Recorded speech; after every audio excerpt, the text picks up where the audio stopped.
Warahmatullahi wabarakatuh. Perkenalkan, nama saya Sri Purnabasari dengan NIM A1A1240064. Jadi pada kesempatan kali ini saya akan mempresentasikan laporan yang berjudul mengenai fiscal multiplier dalam resesi versus ekspansi. Nah, fiscal multiplier ini merupakan ukuran untuk melihat seberapa besar sih pengaruh kebijakan fiskal seperti peningkatan belanja, pemerintah, atau perubahan pajak terhadap pertumbuhan ekonomi. Nah, topik ini tuh penting karena efektivitas kebijakan fiskal tidak selalu sama. Tentunya dampaknya bisa berbeda ketika ekonomi sedang mengalami resesi dibandingkan saat kondisi ekonomi sedang ekspansi. Nah, di slide tujuan dan ruang lingkup ini menganalisis berbagai penelitian empiris mengenai fiscal multiplier yang bersifat state dependent, yaitu nilainya bergantung pada kondisi ekonomi yang sedang terjadi. Selain itu, laporan ini juga membandingkan bagaimana dampak fiscal multiplier pada masa resesi dan masa ekspansi serta faktor-faktor yang menyebabkan perbedaannya. Dalam ruang lingkup penelitian ini juga, bagaimana kajian literatur dari berbagai jurnal internasional yang terbit pada periode 2002 sampai dengan 2025. Penelitian-penelitian tersebut menggunakan berbagai metode seperti VR, local projection, dan pendekatan non-linear untuk menganalisis dampak kebijakan fiskal tersebut. Nah, selanjutnya itu pada gambaran umum temuan.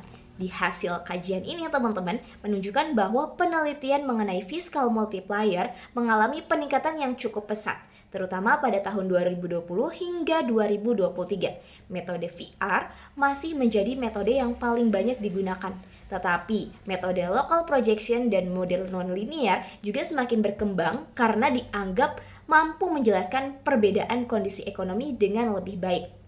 Nah, secara umumnya nih, sebagian besar penelitian menunjukkan bahwa fiscal multiplier cenderung lebih besar ketika ekonomi sedang mengalami resesi dibandingkan ketika ekonomi sedang mengalami ekspansi. Nah, namun demikian, rata-rata nilai multiplier ini berbagai penelitian masih sering berada di bawah 1.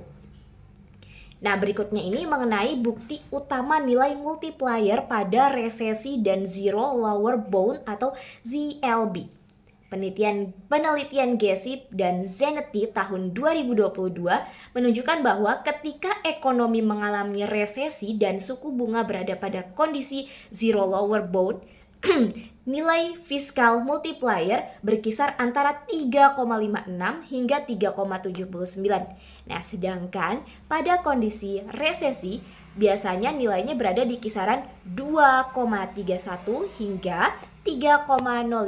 Sementara itu, menurut Remey tahun 2019, multiplier ini dari pengeluaran pemerintah umumnya berada pada kisaran 0,6 sampai 1. Nah, sedangkan perubahan pajak memiliki dampak yang lebih besar terhadap aktivitas ekonomi.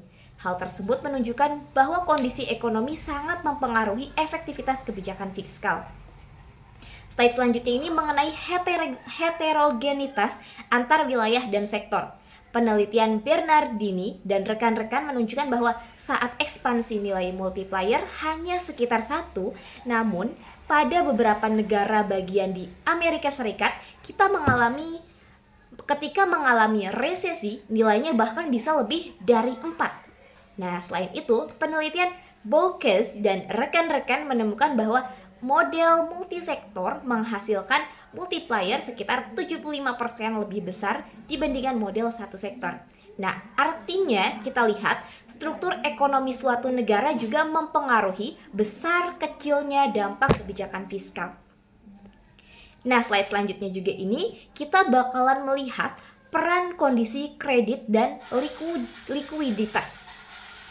Penelitian Ferraresi menunjukkan bahwa multiplier menjadi lebih besar ketika kondisi kredit sedang ketat. Kemudian, penelitian Krajewski dan Pilat menjelaskan bahwa apabila rumah tangga mengalami kendala likuiditas atau akses kredit semakin sulit, maka dampak kebijakan fiskal akan meningkat, bahkan dapat melebihi 1. Nah, artinya pada saat masyarakat kesulitan memperoleh pembiayaan, belanja pemerintah menjadi lebih penting dalam mendorong aktivitas ekonomi. Slide selanjutnya ini mengenai multiplier, utang publik, dan keberlanjutan fiskal. Kita lihat penelitian Chiavi dan rekan-rekannya ini, mereka menemukan bahwa negara dengan rasio utang yang tinggi atau yang sangat tinggi ternyata dapat memperoleh multiplier yang lebih besar. Bahkan ya, stimulus fiskal yang tepat dapat meningkatkan output sehingga rasio utang terhadap PDB justru menurun. Nah, hal itu menunjukkan bahwa utang pemerintah tidak selalu memberikan dampak negatif, apalagi digunakan untuk kebijakan yang produktif. Selanjutnya, mengenai peran krisis keuangan dan instrumen fiskal. Mari kita lihat penelitian Faria E. Castro menjelaskan bahwa tanpa adanya intervensi fiskal pada masa Great Recession, penurunan konsumsi diperkirakan akan jauh lebih besar. Kebijakan berupa transfer tersebut kepada rumah tangga serta rekapitalisasi bank menjadi instrumen yang memberikan multiplier paling tinggi. Dengan demikian teman-teman, kebijakan fiskal terbukti mampu mengurangi dampak krisis ekonomi. Slide berikutnya lagi ini kita bakal membahas faktor-faktor yang mempengaruhi fiskal multiplier. Berdasarkan berbagai penelitian, terdapat beberapa faktor utama yang mempengaruhi besar kecilnya fiskal multiplier. Oke, mari kita lihat yang pertama. Nah, yang pertama ini adalah kondisi siklus bisnis. Nah, maksudnya ini saat resesi, multiplier cenderung lebih tinggi dibandingkan saat ekspansi. Lalu yang kedua apa? Nah, yang kedua ini membahas mengenai kebijakan moneter, di mana pada kondisi zero lower bound, kebijakan fiskal menjadi lebih efektif. Lalu yang ketiga ini ada kondisi keuangan dan likuiditas, pengetatan kredit dan keterbatasan likuiditas rumah tangga. Lalu yang terakhir ada struktur ekonomi. Jika struktur ekonomi serta tingkat utang publik yang mempengaruhi besarnya dampak kebijakan fiskal. Nah, jadi dapat disimpulkan bahwa fiskal multiplier bersifat state dependent, sehingga efektivitas kebijakan fiskal sangat bergantung pada kondisi ekonomi yang sedang terjadi. Sekian presentasi dari saya. Terima kasih. Wassalamualaikum warahmatullahi wabarakatuh.